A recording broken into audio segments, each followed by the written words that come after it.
Right now, what the state budget will do to create incentive for people to make films in Wisconsin. Two fires at the same playground, hours within each other. We'll tell you what the fire department thinks happened. Temperatures will continue to be hot for your 4th of July holiday. Now the full forecast coming up. You're watching Live at 4. Good afternoon and thanks for joining us. We have some breaking news this afternoon. Court records show the man accused in a poison plot had his bond signed. The Rock County Court gave Paul Van Dyne a $37.5 million cash bond. A criminal complaint alleges that he and Andrea Whitaker tried to poison a Rock County woman multiple times, stalking her and trying to kill her. It also alleges the two tried to poison another woman in Middleton. Van Dyne is facing charges in Dane County for that allegation. His bond is signed there as well. But the Dane County jail roster that we checked this afternoon still shows Van Dyne is in custody. As soon as we know any updates about Van Dyne's jail status, we will make that information available to you. You can receive notifications directly to your phone with the free Channel 3000 mobile app. Let's get a check on the weather now. It is a hot and humid one again, heading into the fiery temperatures for the 4th of July. Jacob Montesano is watching the weather. Hi, Jacob. Hey, Susan. Yeah, temperatures right now definitely on the hotter side, upper 80s, lower 90s, and these are just the actual temperatures. Looking at the heat index values, most of the area in the lower 90s. A few locations further west actually in the middle 90s at this hour. Now, right now we are not seeing anything on radar, but you can see further west, we're starting to see some of those showers and isolated storms develop in portions of Iowa and Minnesota. They're going to continue to develop throughout the evening, and by the time we get to the later evening and overnight hours, we're going to see scattered showers and thunderstorms. And these showers and storms are expected to continue for most of the night for parts of the area, especially for locations west and northwest of Madison. And as we get into 4th of July, they're going to continue after sunrise, but once we get to the afternoon, they are going to clear out of the area. So it is going to be a relatively dry afternoon and evening. Can't completely rule out an isolated shower or storm, but most of the area shouldn't see anything. But although it's going to be dry, it is going to be pretty hot. Similar to today, we're going to have highs near 90, heat index values in the middle 90s. So if you have any 4th of July plans, I assume many people do, and will probably be outside, take breaks from the heat and drink plenty of water. Those are the two best advices we can give you. So I'll continue tracking the forecast for the 4th of July holiday coming up a bit later. Thank you, Jacob. The One Big Beautiful bill is on its way to President Donald Trump's desk. It cleared the House 2.5 hours ago with just 2 Republicans and all Democrats voting against it. All of Wisconsin's Republican representatives voted yes. The bill extends the president's 2017 tax cuts at the cost of health insurance for millions of Americans. While President Trump continues to say the bill won't affect health care, the Congressional Budget Office found otherwise. Thousands of Wisconsinites are expected to lose their coverage. The Madison Fire Department is investigating a pair of fires at a north side playground as potential arson. The fires happened at Lindbergh Elementary on Kennedy Road. The first was at 5:30 Wednesday evening. Crews found evidence that the fire burned through the top of a slide. The second fire was reported just before 7 the same night. Firefighters say they found flames and smoke engulfing the playground, and they needed about 300 gallons of water to put the fire out. Anyone with information regarding these fires should contact Madison Area Crime Stoppers at the number on your screen. You can also submit a tip online, and you can stay anonymous at p3tips.com. The Madison Fire Department is also investigating the cause of an apartment fire that left $100,000 worth of damage. At about 4:30 Wednesday afternoon, firefighters responded to South Gammon Road.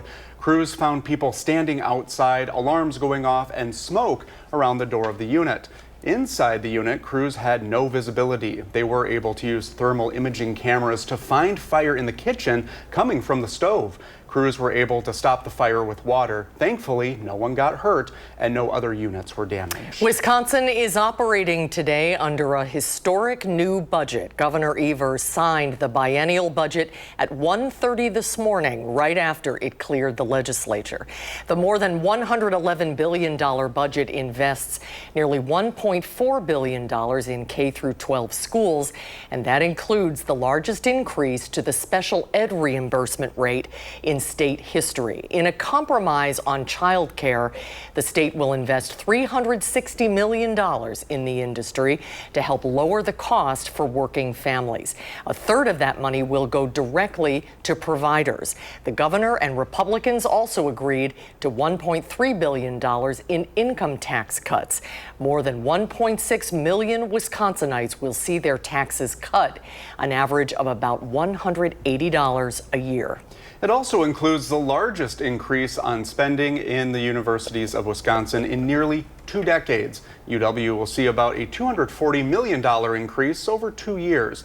That includes $94 million in pay raises. Still, it's significantly less than what the regents asked for, by more than $6 million. The deal also imposes a minimum faculty workload requirement and calls for an independent review of UW's future sustainability. UW-Madison Chancellor Jennifer Mnuchin called the workload requirements concerning, but thanked the legislature and Governor Evers for what she calls a meaningful bipartisan investment in higher education. The budget also includes a provision extending a cap on how many people UW can hire indefinitely. While Mnuchin acknowledged the limit is a reality, she called the absence of any end date for the restrictions problematic. Before the governor signed the budget, Wisconsin was one of 13 states without a film incentive and one of 3 without a statewide film office. Our Ellie LaLiberte speaks with industry professionals about what this change means for them. Advocates of this film incentive say it's more than a decade in the making. But with a new statewide film office and that incentive, Wisconsin is on a bigger stage. This is a really meaningful moment for a lot of film industry people and kind of personal for me too. Nathan Deming is a writer and director from Wisconsin whose ability to work on projects in his home state just got easier. It's a huge step forward for filmmakers in Wisconsin. The $5 million tax incentive and state film office included in the biennial budget won't attract big productions, but Deming says it's money that will stay in Wisconsin. That's kind of the win-win for everybody because that's suddenly a balloon of money just getting parachuted into a town that otherwise wasn't going to be spent there. And tonight at 5, I'll break down how Wisconsin's new incentive measures up to surrounding states. Reporting in Madison, Ellie LaLiberte, News 3 Now. Thank you, Ellie. We'll see you at 5. Deming says he had to move out of the state to pursue his career, but he hopes this incentive will attract young filmmakers. On this week's For the Record, News 3 Now's political reporter Will Keneally will bring us insight on the important conversations he's been diving into the past few weeks. And those include how the political leanings of Wisconsin's representatives compare with the constituents they represent, the language used to discuss the transgender community, and a conversation with Dane County's new District 1 supervisor about housing affordability. You can find all of those conversations this Sunday morning on For the Record, which airs at 10:30 right after Face the Nation. A new center dedicated to people with a rare syndrome is opening in the U.S. We'll tell you about the coincidental connection the center's director has to the syndrome just a little bit later. Plus, major heat is headed our way. Jacob will show when we can expect it. And a series of weekend events kicks off tonight at the Duck Pond. We'll let you know when you can head over to watch the firework shows.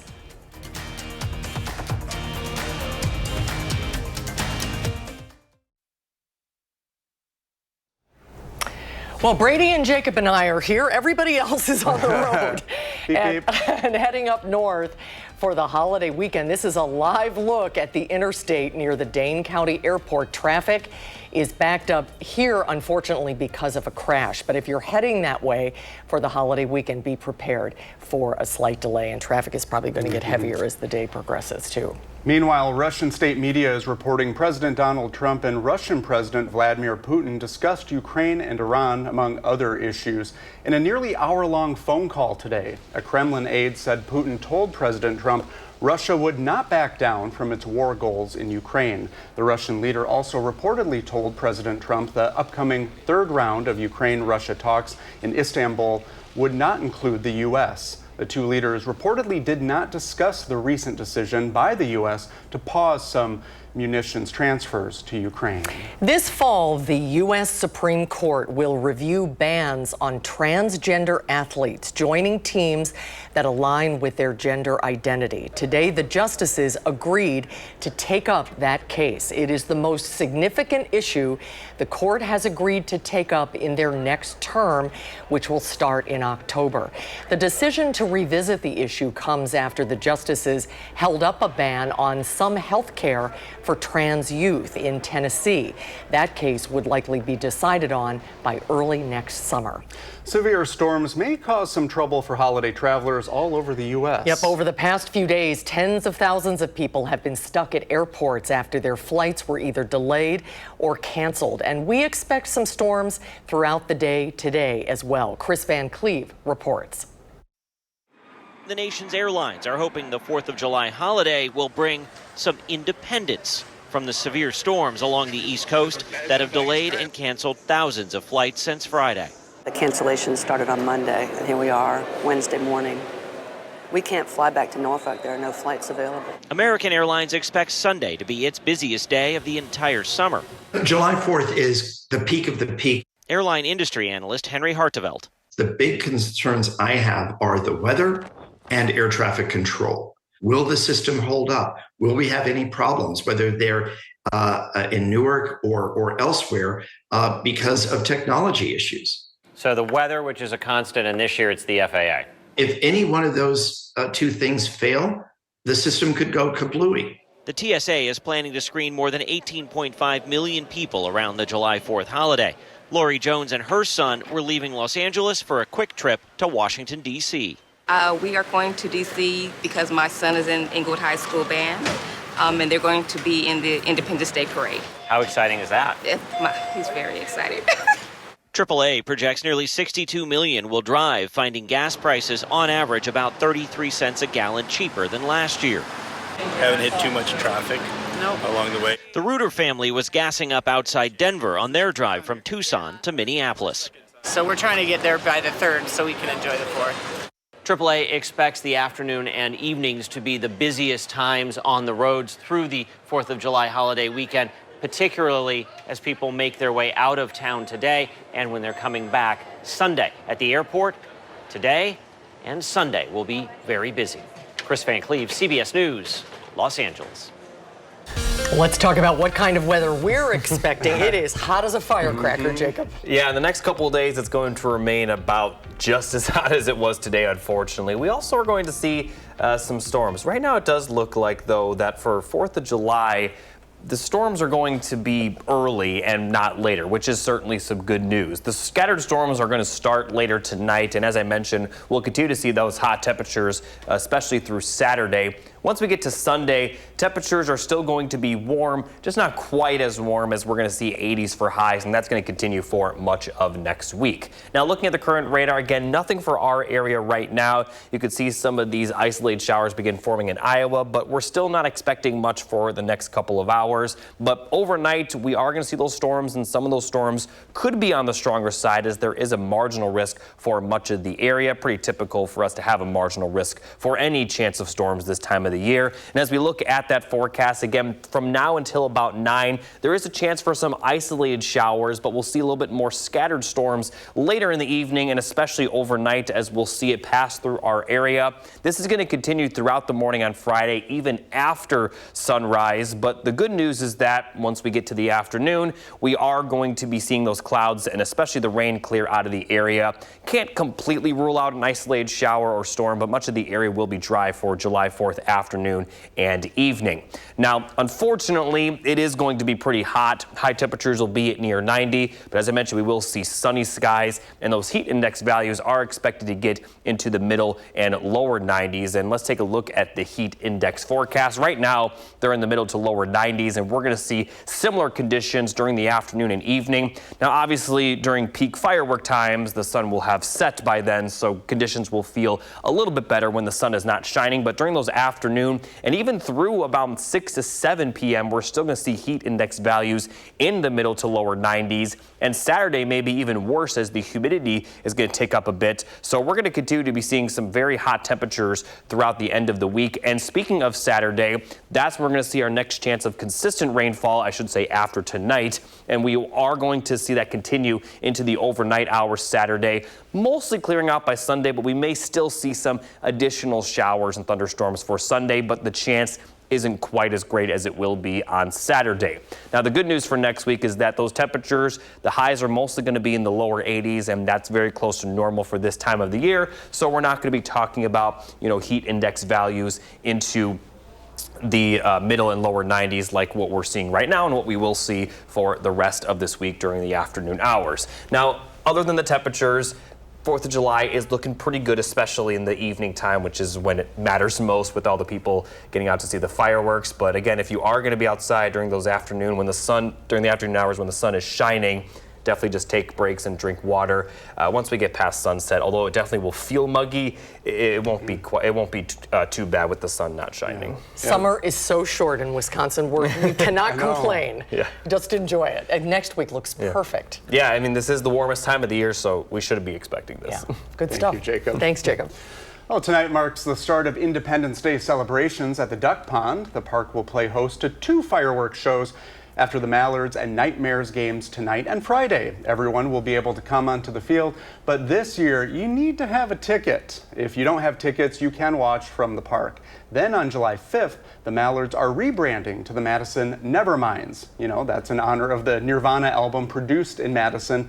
You can buy tickets for all of the events online at the northwoodsleague.com. And if you're looking for other places to watch fireworks, there are plenty of them happening around the Madison area. Some of tonight's events are at the Edgerton Racetrack Park, the DeForest Fireman's Park, and Mount Horeb Norsk Golf Club. We have a full list of fireworks show in the area. There are a lot happening tonight and more happening tomorrow night and Saturday night as well on channel3000.com. A link is at the top left corner of our homepage. Just click on top stories. No shortage of fun things to do. Yeah, that's true. Well, coming up, a new center for people with a rare condition is opening in the U.S. We'll tell you why its leader has such a strong connection to the syndrome when Live at 4 continues.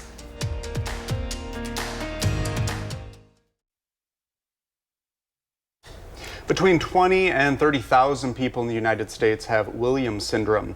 It's a rare condition that makes people who have it extra friendly, and that can lead to some potential risks. And now a new specialty center dedicated to kids and adults with the syndrome is open in Philadelphia. It is only the 10th of its kind. Stephanie Stahl speaks with the director, whose connection to the center is very personal.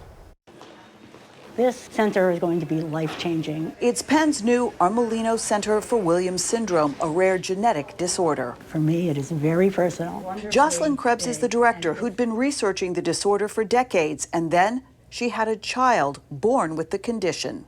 An insane coincidence, because suddenly I went from a scientist who understood Williams syndrome very deeply in one way to a mom trying to figure out, what do you do with a kid that has these various challenges? I have a big surprise for you. This is her son Rise, seeing the center for the first time. See anyone you know on this wall?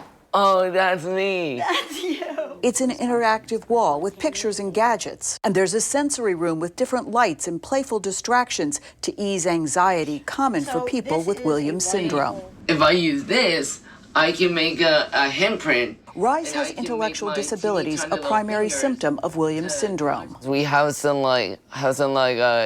issues with our bodies. This center, in collaboration with Children's Hospital, will provide comprehensive care and research for adults and children with Williams syndrome that often comes with severe heart problems.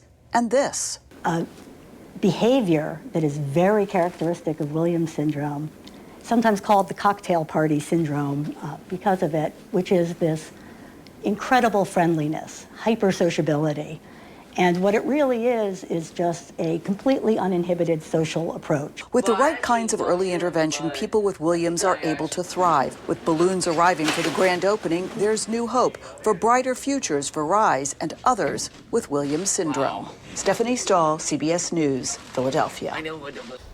And back here locally, do you think your business is the best place to work? Well, now you can let everybody know that. Madison Magazine is launching the Best Places to Work program. The nominations for the 2026 Best Places to Work are now open through August 22nd. Best Places to Work winners will be celebrated along with our Best of Madison Business Award winners at Madison Magazine's Best of Business annual luncheon. It's a great event. It's coming up in February. Well, this weekend, if you're trying to have your own fireworks show, there's some things that you can't do. Tanisha Shaw shows us which products to steer clear of next.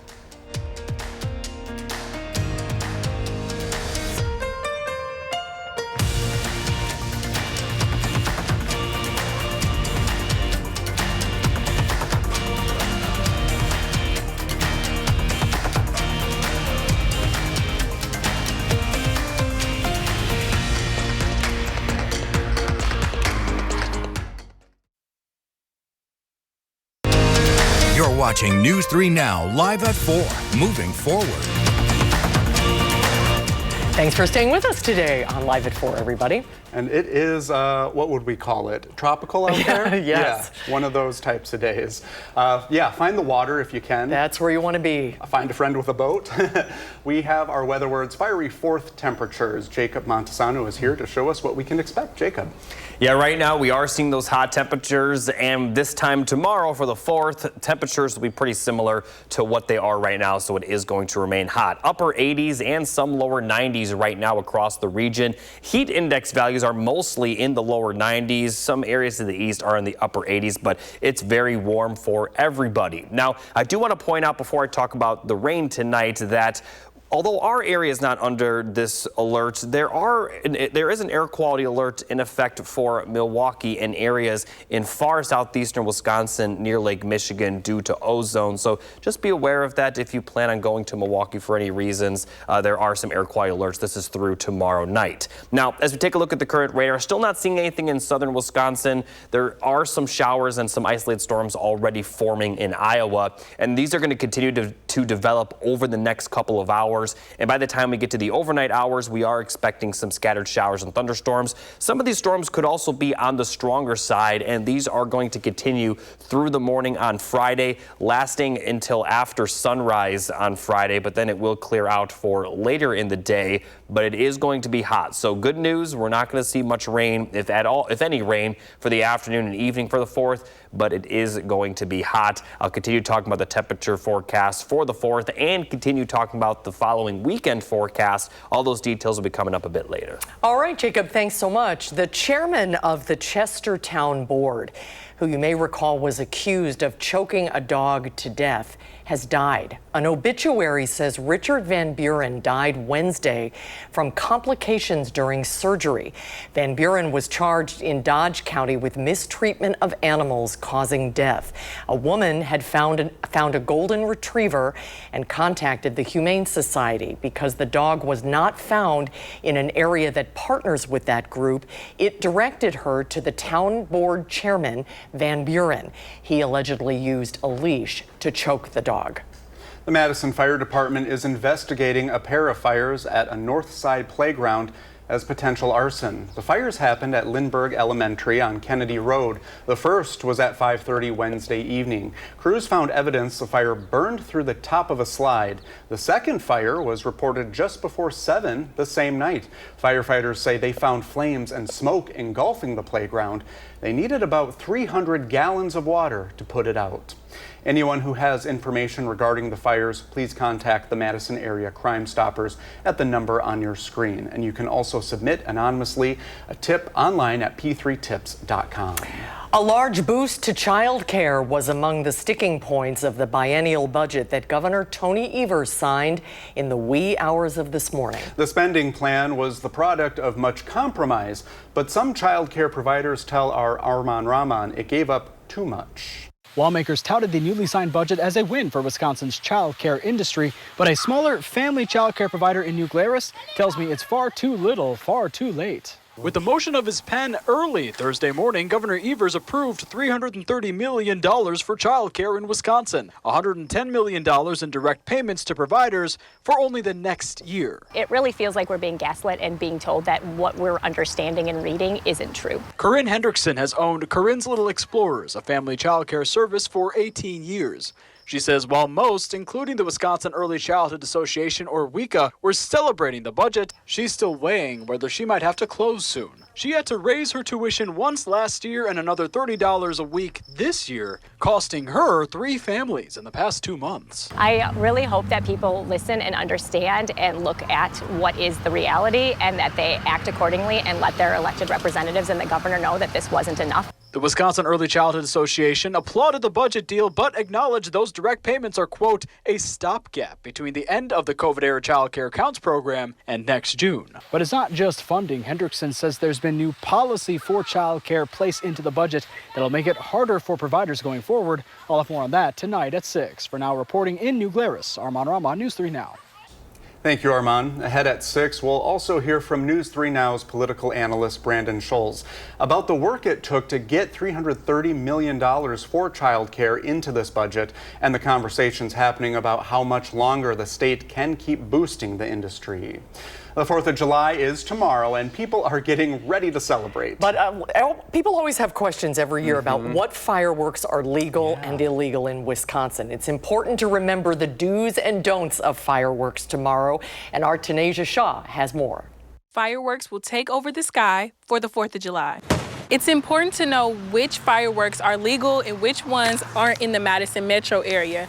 I'm here at a pop-up tent in Middleton, and it's important to know which ones to buy to avoid a ticket. Sparklers, snaps, caps, and snakes are the only legal fireworks in the Madison metro area. Generally speaking, if something leaves the ground, that's going to be a hazard, and those are the things that are prohibited by ordinance. Any ignitable firework is not allowed in any of our City of Madison parks. We will have extra patrols going through pretty much most of most of Madison, with some emphasis on Elver and Gardner Park. The Madison Police Department wants to avoid another incident like what happened at Elver Park in 2024.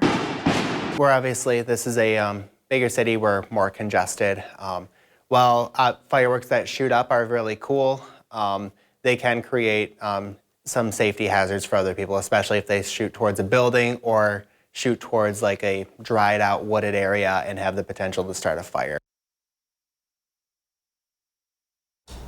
Thank you, Tanasia. State law says outside of sparklers, you need a permit for fireworks, and you cannot use fireworks anywhere outside of where you received that permit. And we have several other tips to keep yourself safe during this weekend's celebration. Dr. Zorba Pastor is going to join us live in the studio. We'll talk about that when we come back. Plus, Jacob has another look at your 4th of July forecast.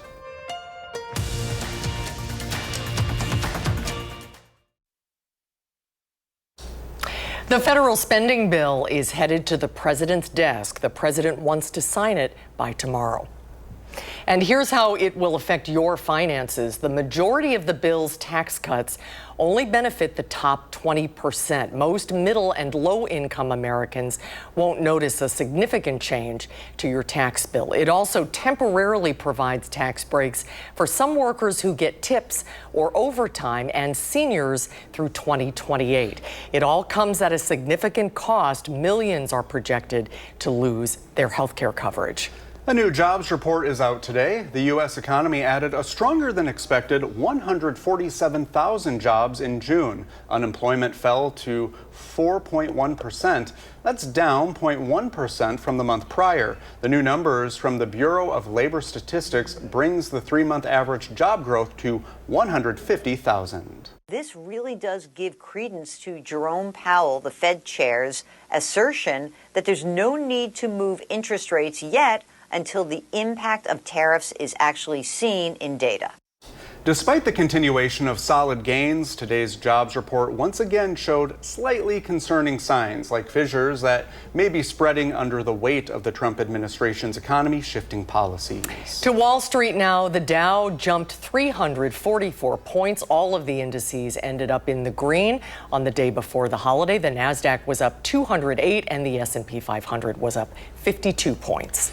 Nissan is recalling more than 440,000 vehicles for an engine issue. The automaker says engine bearings may have defects that could lead to engine failure. The recalled models include the 2021 through 24 Rogue, the 2019 through 20 Altima, the 2019 through 22 Infiniti QX50, and 2022 Infiniti QX55.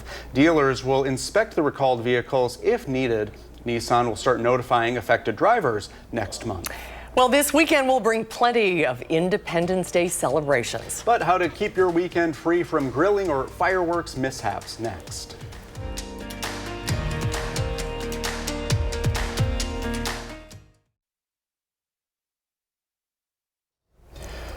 Well, we are taking a live look at Warner Park, where after the game tonight, you and your family can catch the fireworks show after the game. How about that? And there's also a show tomorrow. Yep, there's going to be a lot of fireworks for the next 3 nights. And we don't mean to be a big downer, you know, as we go into the holiday, but you may be surprised how many people actually are hurt by fireworks every year. Yeah, unfortunately, the 4th of July is anything but celebratory in the emergency room.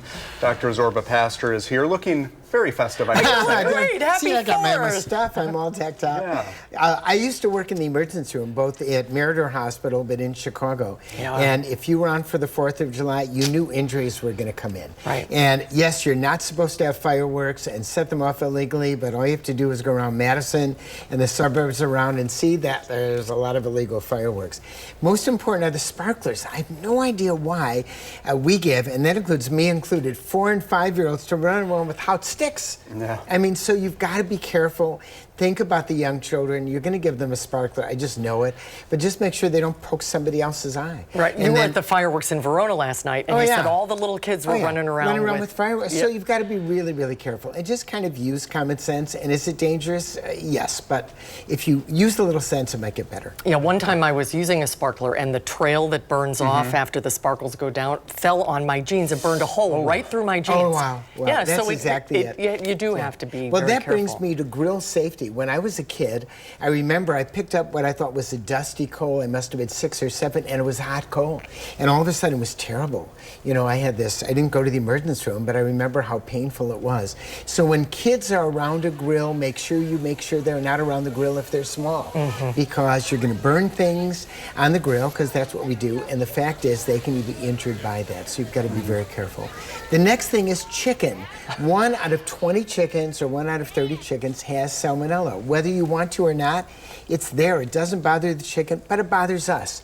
So when you cook chicken, make sure you cook it to, I think it's 175 degrees. You can Google that number, but I know that number is safe. Get an instant read thermometer. Make sure it's cooked all the way through. There's no red at the base of the chicken, and then it's going to be fine. Chicken is really great. Those thermometers are helpful, and I remember seeing some chefs say, like, if it feels like this part of your hand, that's a good indicator that the texture is right. Yeah, that's exactly right, because it's squishy otherwise with that. So the thermometer, look at that, and if you're going to cook veggies, you cook them in a separate part of the grill, because once again, you want it to be safe, and you want it to make sure it's food safety. Now, when it comes to mayonnaise, modern mayonnaise, you actually don't have to worry about it.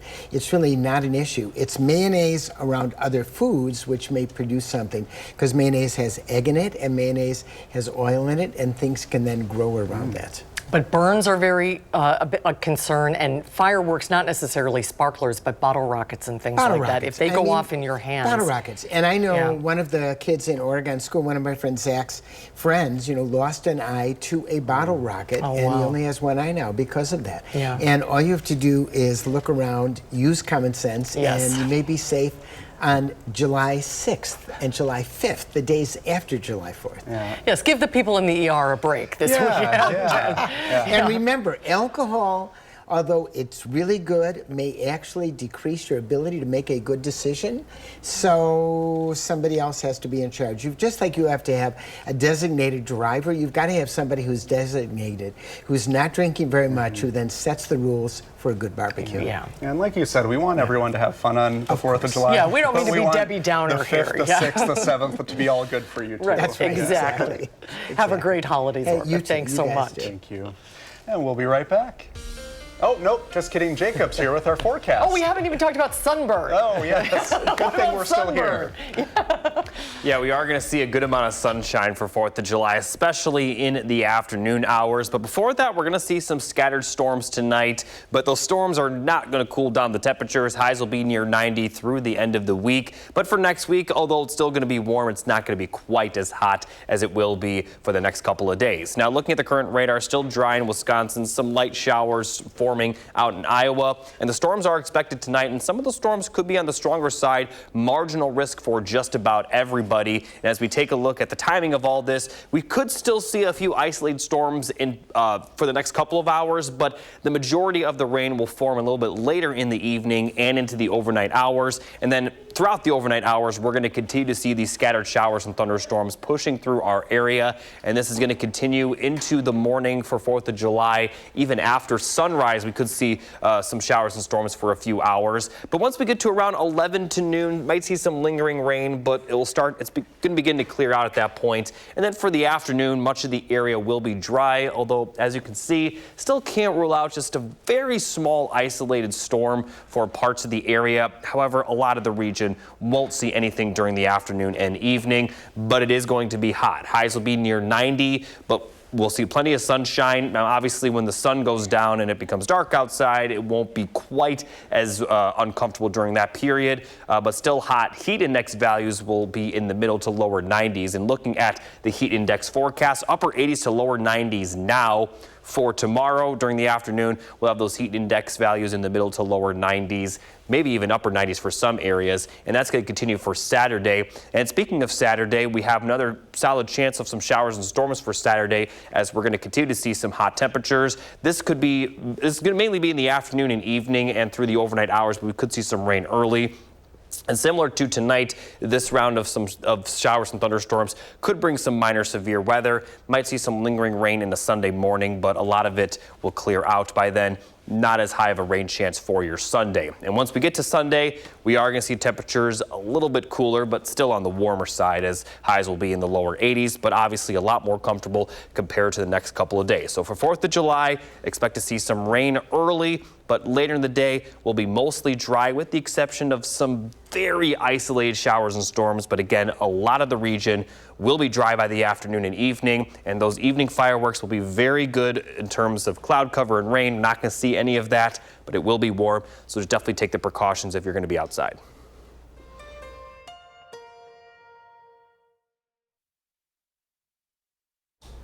Well, if you're going outside today, sunscreen, plenty of water, and find some shady places. And a friend with a boat. Yeah, right. Most important. Yeah, that's going to be the story tomorrow. The storms that are expected tonight, although they may last through the morning, they're going to be out of the area by around noon. And then the rest of the day is going to be dry. In a lot of cases, it's going to be very sunny. Now, obviously, as I talked about, once the sun sets and the peak time for fireworks, we'll be a little bit more comfortable, but still muggy. So it's important to, drink plenty of water during that time as well. But especially those afternoon and evening hours, it's going to be hot. Going to continue to be hot for Saturday. Still warm, but not quite as bad for much of next week. All right, thanks, Jacob. We'll be right back. There is no Live at 4 tomorrow because of the 4th of July holiday, but we'll be back on Monday, and we hope you will too.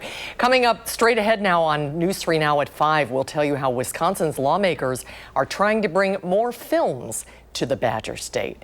Thanks for watching Live at 4 today, everybody. We hope to see you back on Monday. Have a wonderful 4th of July holiday. Everybody's heading north. There's a lot of traffic today. Pack your patience. You can catch us streaming 24/7 on Channel 3000+. News 3 Now at 5 starts right now.